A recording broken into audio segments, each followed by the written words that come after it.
give or take. He has tweeted about immigration reform, North Korea, his approval rating, the cold weather, the U.S. Postal Service. What does this all mean for the new year? Out front now, former communications director for President Trump's transition team, Brian Lanza, and former Philadelphia Mayor Michael Nutter. Nice to have you both here, gentlemen. And Brian, because you know the mind of the president, having been his communications director, help me understand what this all portends for the new year.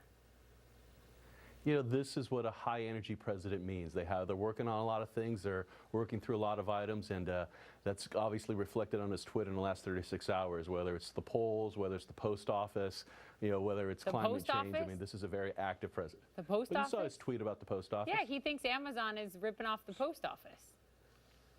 Well, I think the post office has been a defunct government entity for a long time, and it needs to fix itself, and that may result in higher postal rates. You know, as a true businessman, he's looking at the model and saying it doesn't work, it's failing, we have pensions are responsible for. How do we make sure we fund it going forward? This has nothing to do with Amazon. This has everything to do with the post office that has been a 10, 15-year problem for government. All right, he wrote about Amazon in the tweet, but Mayor, how do you see it? Thanks, Poppy. Nice try, Brian. It would just be nice, out of all of that, beyond doing public policy over Twitter, if the president could actually work on some things that truly matter to the American people, like unemployment in many communities, like infrastructure, like trying to bring the country together, not just talking to the 30 or so % of folks that represent his base. So, you know, I mean, he's kind of like a Twitter machine at this point, but it's all about distraction. All of it, of course, reflects back on him. I mean, so if it's not about him, it's not worth talking about in his mind, in his sickness. So, you know, none of it makes any sense. I will say a lot of Americans wanted tax reform. It happened. This isn't an overly popular bill, I will say that, but he did get tax The majority are opposed through. to it. But Brian, in this interview with the New York Times, he said something stunning, and let me read it to you. And here's his words. Another reason that I'm going to win in another 4 years is because newspapers, television, all forms of media will tank if I'm not there, because without me, their ratings are going to go down the tube. So basically, they have to let me win. It went on from there. I mean, he is saying that he thinks the media is going to throw the election to him. Putting aside the fact that the media can't do that, doesn't do that, what do you make of that statement?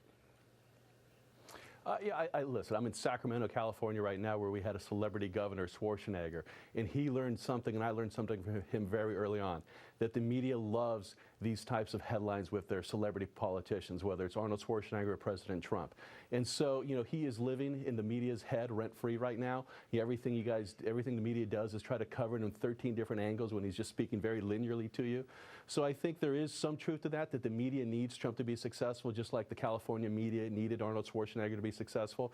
And because let's be honest, the other candidates that the Democrats are putting forward are actually rather boring candidates. They don't excite anything. They don't represent anything other than anti-Trump. They don't represent any core values other than just against something.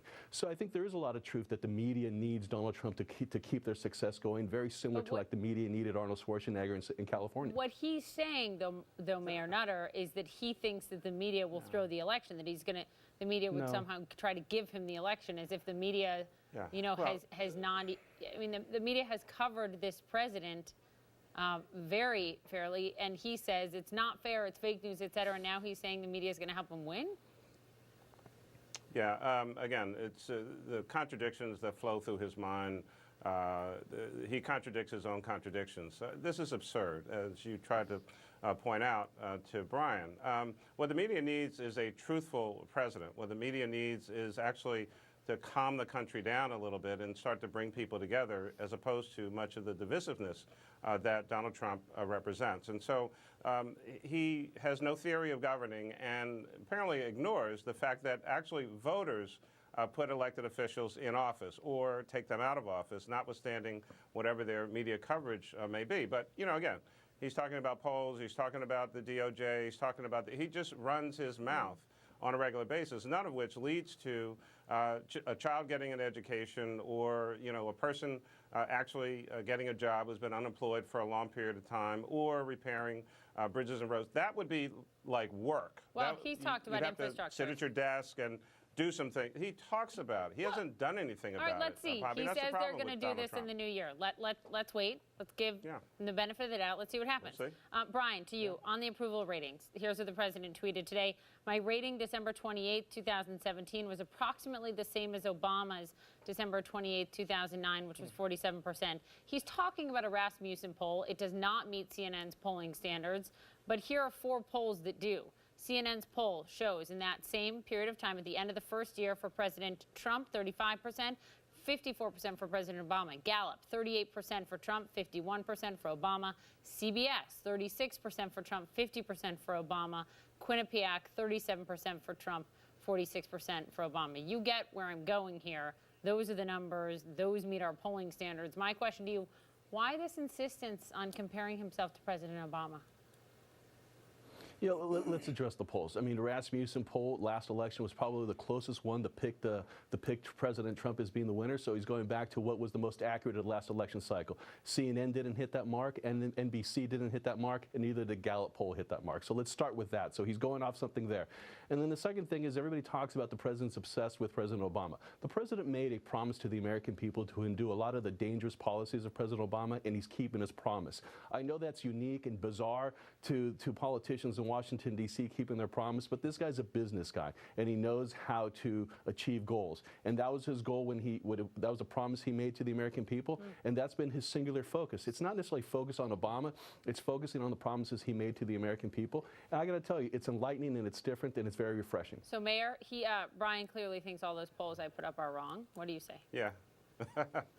Well, of No, course that's he not would. what I said. I said Rasmussen was Not the most as accurate. I didn't say they were wrong. All right, you don't think they're as Yeah, accurate, it even got though us- they're Right. as Rasmussen. What do you Well, say, Hence the Mayor? got as election was close proof that those to- polls were wrong. Yeah. Well, anyway, he took the one ahead. that best made his case, but clearly the president's also having some math problems, which he clearly could not have learned all his lessons at Wharton here in Philadelphia. Everything is going to be what's in his best interest, size of crowd, big as this, big as that. He's intimidated, actually, by President Obama, and if you had time, Poppy, you could put up the clip of when Donald Trump visited the White House and President Obama graciously welcomed him. He couldn't even look him in the eye. So he is intimidated and envious of the record of President Barack Obama and is constantly trying to compare himself to people who have been successful. Gentlemen, thank you both very much. Have a good New Year's. We appreciate it. Thanks, Poppy. Thank you. All right, Happy so New Year's. out front next, markets having the best year in a long, long time. Is it because of the president? Also, stepped up security here for New Year's